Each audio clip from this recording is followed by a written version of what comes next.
Can you imagine being handed a brilliant task to do, and in fact the very first step in an excellent new mission, and then totally failing?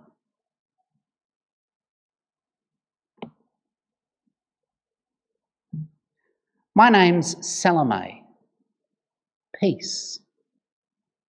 Wife of Zebedee, mother of James and John. Yeah, they're the ones Jesus gave the kind of elbow in the ribs title to, Sons of Thunder. What a way to tease our boys. Sure, they're rambunctious from time to time, but lovingly rambunctious, and so incredibly loyal. I was a bit blown away when I first realised that they were both part of Jesus' inner circle, and not just two of the 12, but two of the three, the inner circle of the trusted inner circle of three. I know that I was partly to blame for that nickname, Sons of Thunder, when that Samaritan village didn't even want to meet Jesus. My boys gently suggested they call down fire from heaven to destroy them, as if Jesus was ever going to do that. And not so long after, I took them both to Jesus, and I pressed him to make a kind of outrageous promise. I can still hear Jesus. What is it that you want? Oh, give them the highest places of honour in your eternal kingdom, please. At least we're passionate. At least we're single-minded. Do you know, it's only last Sunday that we dared to think that his kingdom was about to be launched. Like all the others, both boys fled when that mob arrived by torchlight in Gethsemane the other night. I'm so glad that neither of them was the betrayer. Young John was the only one of the 12, it's now the 11. He was the only one of the 11 with the courage to tag along all the way out to Golgotha on Friday. He stood there, and I stood there weeping with all the Marys. Oh, there are so many Marys, including Jesus' own mum. Just before the bitter end, what an honour.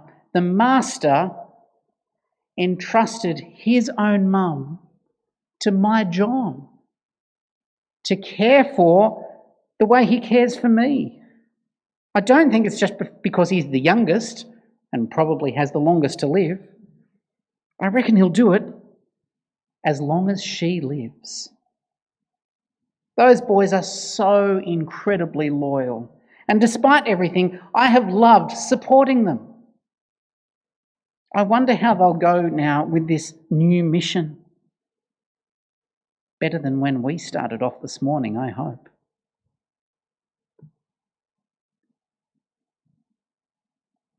What was my plan for the day?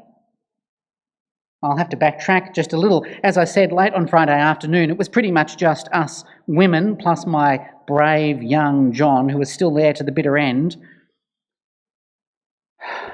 All we could think about was how to honour the Master's body before sunset, but we guessed that there would be no possible way we'd gain permission in time. Often Pilate has corpses left up on the crosses until the body decays, like a warning about the gruesome force of Roman power. Don't cross us. When we spotted that well-to-do Joseph, of all people, striding back out from the city with his buddy Nicodemus, we wondered, well, what's happening now? Is this some Sanhedrin plot to make sure that our whole movement and our family of followers is miserably squashed? Won't we even be allowed access to dear Jesus' body? To give him the honour he deserves? Well, blow me down. It turned out there was courage in that stride. Joseph had gained personal permission to honour Jesus' body with his own super expensive, freshly cut, virgin tomb. There was not a single other body in there yet. And so Joseph and Nicodemus together, so gently, so honourably, they took down Jesus' corpse with care, they wrapped it in linen, and then together they lugged it to the most exclusive graveyard I've ever laid my eyes upon. Do you realise those two are serious bigwigs? And having touched the dead body, that means they now can't participate in Passover. Let alone, what are the other 69 Sanhedrin VIPs going to think of them? I skedaddled home, but the last two Marys, you can probably guess which two, they kept following. They spotted exactly where the body was taken, that elegant limestone tomb, and then that mammoth stone rolled across the entrance. Okay, they told me, okay, that's a fine final resting place. Then they had to hustle home before dark because Sabbath was starting. You know, it's funny, it never even crossed our minds how little time we've been spending at the gym, so there was no way any of us would have any hope of reopening that entranceway ourselves. Joseph was so courageous, do you know? He was so courageous.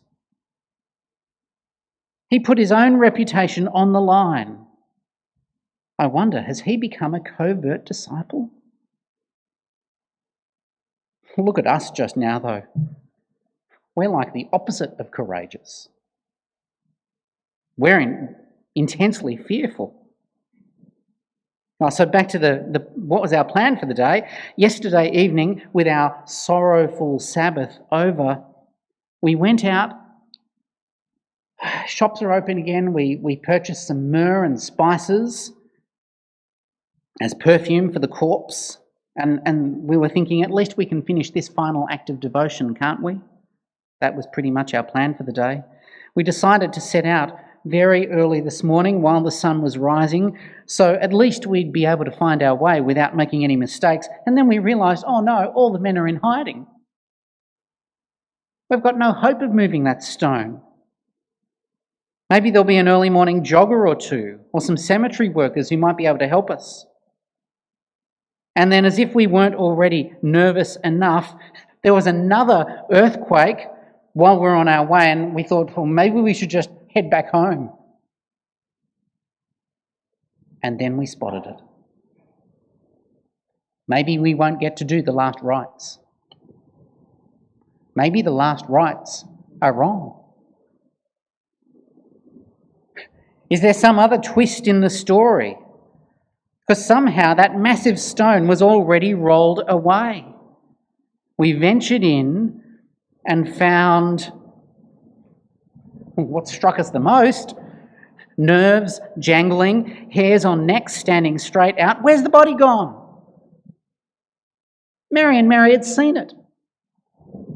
Where's the body gone? And instead of the body, there was just this beautiful, beautiful, shimmering young man with a glint in his eye. He's sitting there looking like he's waiting in a bus shelter. But who sits waiting in a tomb? Okay, now we're seriously alarmed with equal wonder and terror. I've already memorised his message for us. Don't be alarmed. Oh, easier said than done. You're looking for Jesus, yes. The Nazarene, yes. Who was crucified? Yes, he sure was, and yes, we are. He's been raised. He's not here. See the place where they laid him? Risen? How is that even possible? Risen? Who has ever heard of such a thing? But then we started remembering, didn't he tell us about this in advance again and again and again? Didn't he tell us he couldn't stay dead? Didn't he show us power like we'd never dared to imagine? Could this be it? risen. Tomb emptied. Tomb emptied. Maybe this is not the end. Could this be a new beginning? That would change everything. What else struck me? There was one other thing that particularly struck me. The way the angel, I'm sure the fellow was an angel, the way that fellow said, "And Peter, go tell the disciples and Peter." He didn't have to add, "and Peter," but he did. Go tell the disciples and Peter. Do you have any idea how down in the dumps Peter has been since we saw him Friday morning? He was absolutely miserable, and he's hinted more than once that he failed Jesus in somehow in ways much worse than all the rest of us, obviously except the betrayer.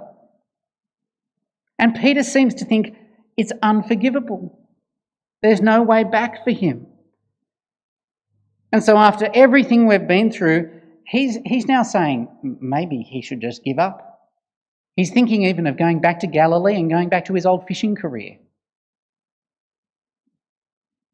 But the angel's message, despite my jangly nerves, I'm so sure he was an angel, the message whispers, go tell the disciples and Peter. It whispers to Peter, maybe there's a way back. Maybe what you did is not unforgivable. Maybe there's still a place for you, Peter. Maybe there's still a role for you, Peter. Maybe there's still love for you, Peter. I wonder how he'll react if we manage to find the courage to tell him what we were told to tell him.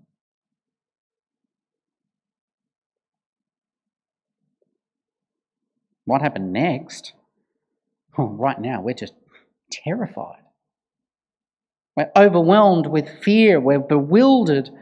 We didn't stop to ask any questions. We simply fled. What does all this mean? And who would ever believe us? We can't stop shaking and then wondering and then hoping and then marvelling and then doubting and then hoping again and wondering again. What are we to make of this numinous experience? And more to the point, what has happened with his body?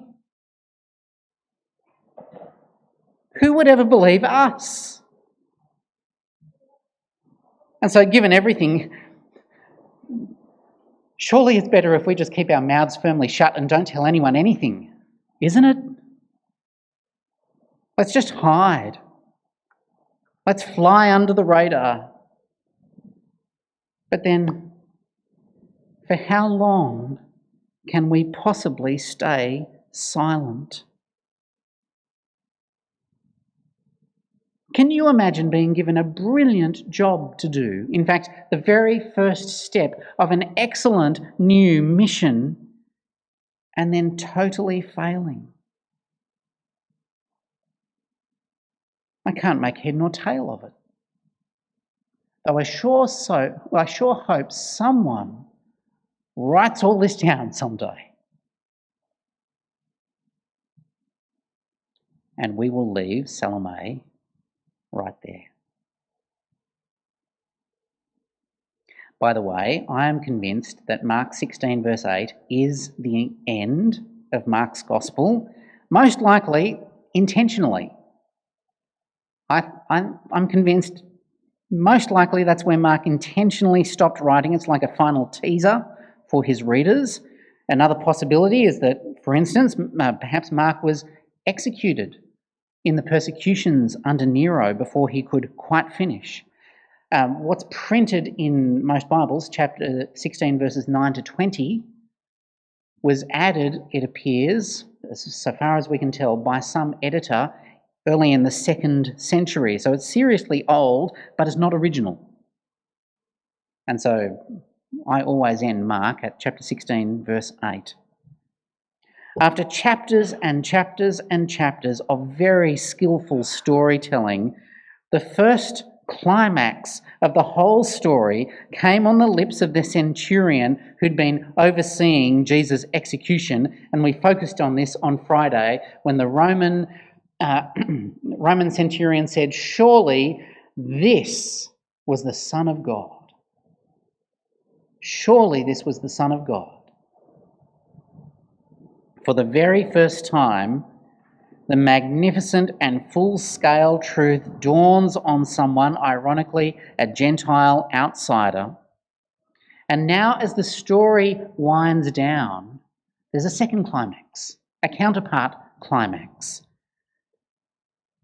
The crucified one has been raised. He's not here. And with Salome and Mary, we may well ask, what does this mean? What does this mean? How long have we got?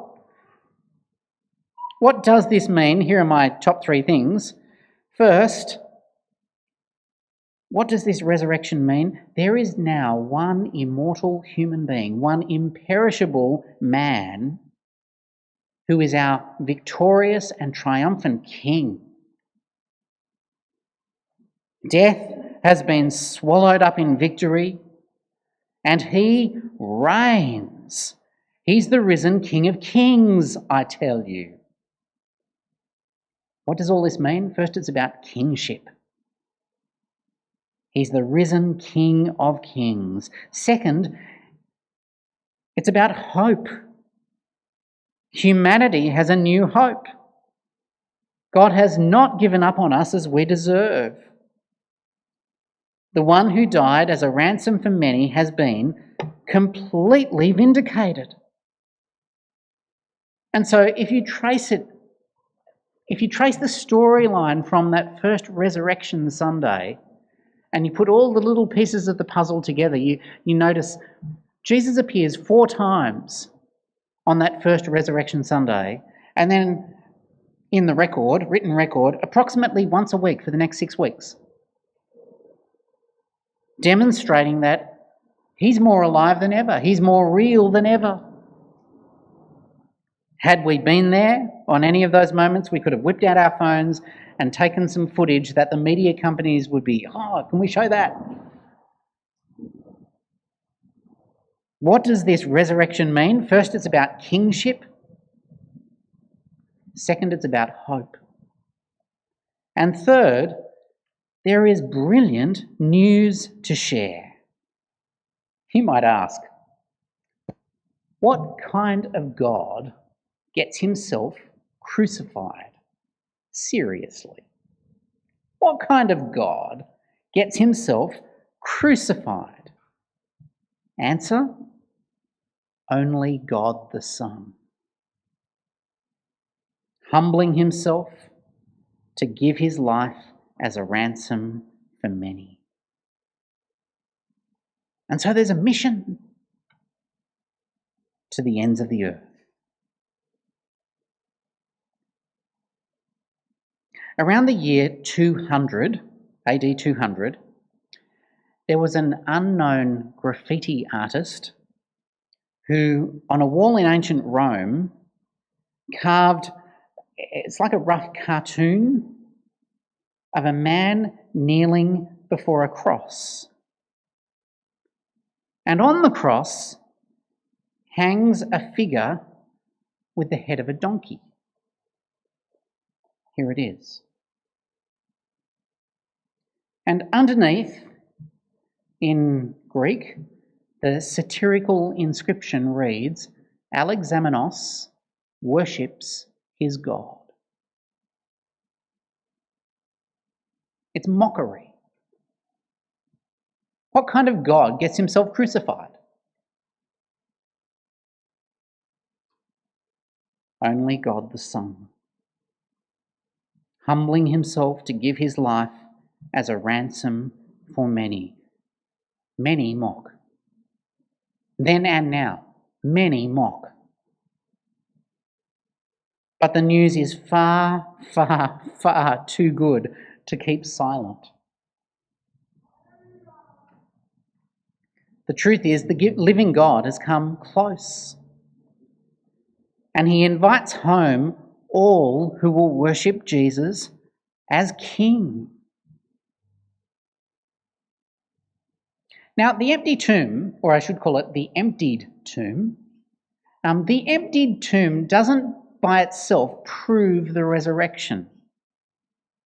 But one way or another, you need an adequate, satisfying explanation. I have half a dozen of these very short books to give away this morning. If you're a reader and you'd love to read this, I've got half a dozen to give away. I never judge a book by its cover, but the back cover of this book, the way I judge a book is by its table of contents. The table of contents and the back cover line up very nicely. The 4 questions are: did Jesus really live in history? Is it fair for one person to die for another? How can a rational person believe Jesus rose from the dead? And does anyone genuinely want to live forever? 4 big questions in one tiny book, published this year, very recent book. I've got half a dozen. If you'd like one, please come and ask me. I'd love to give it to you. The emptied tomb does not by itself prove the resurrection, but one way or another, you need to satisfy yourself that there's an adequate explanation.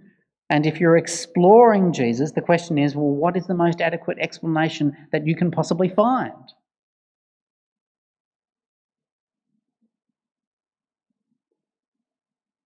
Salome, Mary, oh ladies. The other disciples need to know. Peter needs to know. Peter desperately needs to know. Jesus' own family needs to know. Joseph of Arimathea and his buddy Nicodemus, they need to know. The authorities need to know. The nation needs to know. The poor in spirit needs to know. Everyone needs to know, because this changes everything. Do you see it? Mark ends with a giant teaser. Who's ever going to believe this gaggle of women? Aren't they about the most unlikely eyewitnesses that any self-respecting ancient historian would possibly choose? But here it is. God subverts worldly wisdom as he loves to do. And the very first news flash is entrusted to them. And having been entrusted to them, it's then down through history, down to us. The news flash is entrusted to us. Many mock.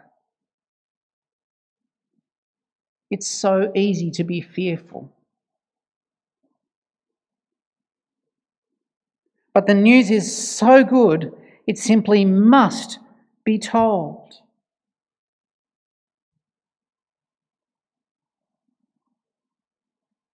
And I want to finish this way.